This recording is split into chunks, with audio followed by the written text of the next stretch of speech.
नमस्कार, स्वागत है आपका जेजेएन न्यूज़ की एक और ख़ास ग्राउंड रिपोर्ट में और आपके साथ मैं हूं गणेश। इस वक्त जेजेएन टीम की मौजूदगी हल्द्वानी के कृष्णा अस्पताल में है। जिस प्रकार से बीते दिनों घटना सामने आई थी, जब वरिष्ठ पत्रकार दीपक अधिकारी फील्ड में ग्राउंड कवरेज करने गए थे, उसी दौरान जो अवैध निर्माण की कवरेज वो करने गए थे, वहाँ पर जो लोग मौजूद थे, जो बिल्डर थे, जिनकी वो प्रॉपर्टी थी, उनकी तरफ से वरिष्ठ पत्रकार पर हमला किया गया और उनको साथ मारपीट की गई। उसके बाद उन्हें काफ़ी ऊंचाई से नीचे फेंक दिया गया था, जिसके बाद गंभीर हालत में स्थानीय लोगों की तरफ से वरिष्ठ पत्रकार को यहाँ कृष्णा अस्पताल में भर्ती कराया था। इस प्रकार से हमने आपको इससे रिलेटेड खबरें भी दिखाई दी। तमाम जगहों पर आपने देखा होगा किस प्रकार से जो है वरिष्ठ पत्रकार पर हमला किया गया था। उसके बाद कृष्णा अस्पताल में उनका इलाज चल रहा था। आज हम यहाँ पर उनका इंटरव्यू करने पहुँचे, उनसे बात करेंगे और जानेंगे किस प्रकार से पूरी वारदात हुई। अगर कार्रवाई की बात करूँ तो पुलिस की तरफ से जो दोनों आरोपी थे उनको तुरंत गिरफ्तार कर लिया गया था। उनके खिलाफ तमाम धाराओं में मुकदमा दर्ज किया गया है और बीते दिन नगर निगम प्राधिकरण की टीम जिस स्थल पर पत्रकार ग्राउंड रिपोर्टिंग करने गए थे, जहां पर ऊंचापुर क्षेत्र में जहां पर अवैध निर्माण किया जा रहा था, वहां पर नगर निगम और प्राधिकरण की टीम पहुंची थी। पुलिस बल भी वहां पर मौजूद था। उनकी तरफ से ध्वस्तीकरण की कार्रवाई भी वहां पर की गई है। दोनों अधिकारियों को गिरफ्तार किया गया है। इसके अलावा इस संबंध में नैनीताल के एसएसपी की तरफ से बयान जारी किया गया है। उन्होंने अपने बयान में कहा है कि मुख्यमंत्री की तरफ से स्पष्ट निर्देश है, इस प्रकार की गुंडई किसी प्रकार से भी बर्दाश्त नहीं की जाएगी और पुलिस ऐसे तत्वों के खिलाफ सख्त कार्रवाई करेगी। तो चलिए अब जो वरिष्ठ पत्रकार हैं उनसे बात करते हैं। दीपक अधिकारी हमारे साथ मौजूद है। नमस्कार। नमस्कार भैया। जिस प्रकार से आप वहाँ पर ग्राउंड कवरेज करने गए थे, क्या कुछ घटनाक्रम था वो ज़रा सा हमारे दर्शकों को? जब मैं वहाँ पे कवरेज करने गया था, मुझे ये पता चला था कि हमारे एक साथी के साथ 7 तारीख को वहाँ पे अभद्रता की गई थी। जिस जगह पे आप करने गए थे उस जगह पे और उनको वहाँ पर मारा भी गया था। जब हमने उससे कहा कि भाई इसकी FIR कप्तान साहब को दो, तो उसके द्वारा वहाँ पे वो डर गया। उससे कहा कि तो गोली मार देंगे, तो ये कर देंगे, तेरा रास्ता यही है। फिर उसके बाद मैं खुद स्वयं गया वहाँ पर शाम के टाइम। मैंने कहा इतने बड़े हल्द्वानी शहर में कौन बदमाश हो गए, कौन गुंडे हो गए। तो मैं वहाँ पर कवरेज करने गया, क्योंकि हमारा एक रूटीन रहता है कि खबर चाहे छोटी हो चाहे बड़ी हो, समाज से जुड़ी खबर है तो हमें दिखाना उसका हमारा अधिकार होता है। और हमारा सबसे पहला कर्तव्य ये होता है कि पत्रकारिता में अगर आप हैं तो लोगों से, जन मुद्दों से जुड़ी हुई खबरें दिखानी है। और कोई किसी के साथ अभद्रता कर रहा है या किसी को बदमाशी दिखा रहा है, वो खबर, तो उसी के तहत मैं वहाँ पर खबर बनाने गया था। जैसे ही मैं वहाँ पे खबर बनाने पहुँचा था, तो पहले मैं जैसे ही अपनी खबर ख़त्म ही करने वाला, तो 2 लड़के आते हैं, वो रॉड का डंडा लेके आते हैं। जो मेरे साथ सहयोगी शंकर दत्त फुलारा जी थे, वो वहाँ पर थे। उन पर डंडा पड़ता। मैंने कहा भैया क्यों मार रहे हो उनको, बताओ से। वो उसके फिर मेरे पे चढ़ गए, उसके मेरे को मारने लगे।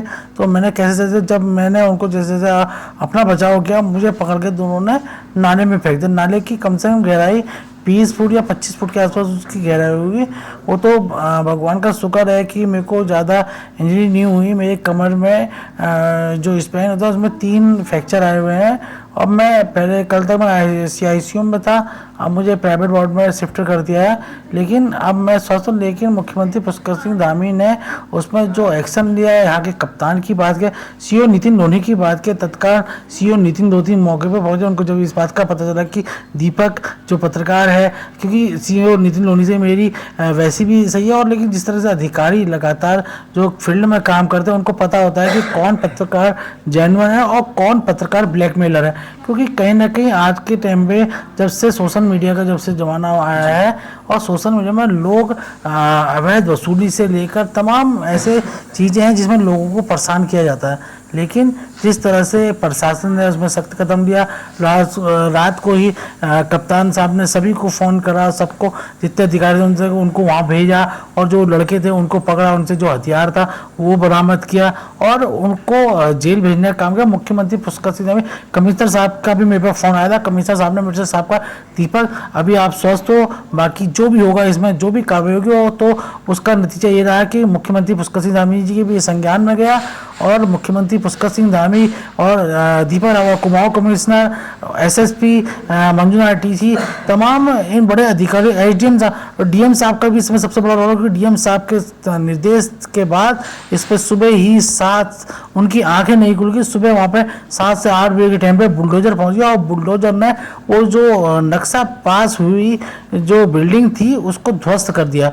ये सबसे बड़ा हमारे लिए भी गर्व की बात है कि अधिकारियों ने पत्रकारों की बात सुनी और मुख्यमंत्री ने स्वयं अधिकारियों को और तमाम जो जनता से भी ये पत्रकारों पर होने वाले हमलों को बख्शा नहीं जाएगा। उनके खिलाफ सख्त से सख्त कार्रवाई, जिसका जीता जागता सबूत जो ये अतिक्रमणकारी जो थे, जिन्होंने लड़ाई करी थी, जिन्होंने मुझे धक्का दिया था, उनको आज सलाखों के पीछे वो हैं। इस प्रकार से आपके साथ अभद्रता की गई, मारपीट की गई, वहाँ पर आप लंबे समय से शहर में कवरेज करते रहे, यहाँ पर उसको लेकर आप क्या कहना चाहेंगे जिस प्रकार से ये पूरा घटनाक्रम हुआ? मेरा तो एक ही चीज़ कहना है, आप पत्रकारिता कर रहे हो तो निष्पक्ष पत्रकारिता करें। ये नहीं कि कहीं पे भी कैमरा घुमा दें, किसी को भी ब्लैकमेल करें, क्योंकि आज जिस तरह सोशल मीडिया में देखने को मिलता है कि कई ऐसे आप यूट्यूबर कहिए या फेसबुक कहिए या कई ऐसे पत्रकारों की बात की जाए, क्योंकि वो पत्रकार हैं ही नहीं, ना उनका सूचना विभाग में नाम है, ना सूचना विभाग में उनका लेटर जमा है, लेकिन वो लोगों को परेशान करने का काम करते हैं। लेकिन जिस तरह से ये चीज़ आदमी सोचता है कि ये चीज़ें सिर्फ मुझे ही पता है, ये चीज़ अधिकारियों को भी पता है कि कौन फील्ड में सक्रिय रहता है और कौन फील्ड में काम करता है और कौन खबरों में रहता है। इसीलिए जो ये जो एक्शन हो, जो तत्काल जो एक्शन मुख्यमंत्री पुष्कर सिंह धामी ने लिया, मंजूनाथ टीसी एसएसपी ने लिया और डीएम महोदय ने लिया, डीएम रियाल सर ने लिया, वो सबसे बड़ा जीता जागता सबूत ये है कि पत्रकारों की जीती तभी है जब उसके किए हुए कामों को उसकी वाहवाही हो और उन कामों का जो नतीजा वो निकल के सामने, जिसका जीता जागता सबूत ये खुद का कॉम्प्लेक्स था। जिस प्रकार से वहाँ प्रशासन की तरफ ध्वस्तीकरण की कार्रवाई अब कर दी गई है, लेकिन हम देखते हैं तमाम जगहों पर इस तरह के मुद्दे आते हैं। जो ये पूरा घटनाक्रम हो, जिस प्रकार से आपके साथ मारपीट हुई, उसके बाद ये चीज़ हाईलाइट हुई, उसके बाद प्रशासन ने कार्रवाई की, लेकिन कई जगहों पर जो है इस प्रकार के शहर में अभी भी अतिक्रमण है, तो उसको लेकर भी कहीं ना कहीं सवाल उठते हैं कि प्राधिकरण या निगम इस प्रकार की कोई घटना हो तो उसके बाद ही जागेगा, या उसको लेकर भी कहीं ना कहीं सवाल उठते हैं कि उसके बाद ही ऐसी कार्रवाई होगी। उन जगहों पर भी कहीं ना कहीं कार्रवाई की जानी चाहिए। कल स्वयं वहाँ पे मेयर गजराज बिष्ट जी ने भी अपना एक बयान जारी किया है कि जिस तरह से पत्रकारों के साथ जो ये हैवानियत हुई है, ये घटना हुई है, ये एक तो निंदनीय तो है ही, लेकिन जो अवैध बनाने वाले, चाहे वो अवैध प्लॉटिंग वाले हों, चाहे अवैध निर्माण वाले हों, उन पे भी सख्त से सख्त कार्रवाई की, उन पे तो कार्रवाई की ही जाएगी और जिन्होंने उनको सपोर्ट किया है उनके खिलाफ भी कार्रवाई की। गजराज बिष्ट जी ने कल ये एक बयान अपना भी जारी, क्योंकि वो बयान सोशल मीडिया में कहीं ना कहीं वायरल हो रहा है, उससे कहीं ना कहीं लोगों को भी लगता है कि हाँ, हल्द्वानी शहर में जहाँ प्राधिकरण की बात की है, ऐसा होता है कि प्राधिकरण है, प्राधिकरण में लोग कहते हैं लूट कट्टा। हाँ, ये हम भी कहते हैं कि लूट कट्टा बन चुका है प्राधिकरण, लेकिन जो अधिकारी बैठे हुए हैं वो अपना काम तो करते हैं, लेकिन जो उनके नीचे स्तरीय अधिकारी हो जाए, जेई की बात है, वो सब की कहीं ना कहीं आपको लगता ही होगा जिस पर तब जो निर्माण हुआ था किसी ना किसी की मिली भगत, क्या पता उसमें कौन। अब वो सब चीज़ किसी के ऊपर इल्ज़ाम लगाने से कोई फ़ायदा नहीं है, लेकिन जो भी चीज़ होगी, मैं डीएम साहब ने जांच कमेटी भी गठित कर दी है। अब देखने वाली बात ये होगी कि कौन इनमें सब निकल के आता है, अब क्या कार्रवाई में आगे की होगी।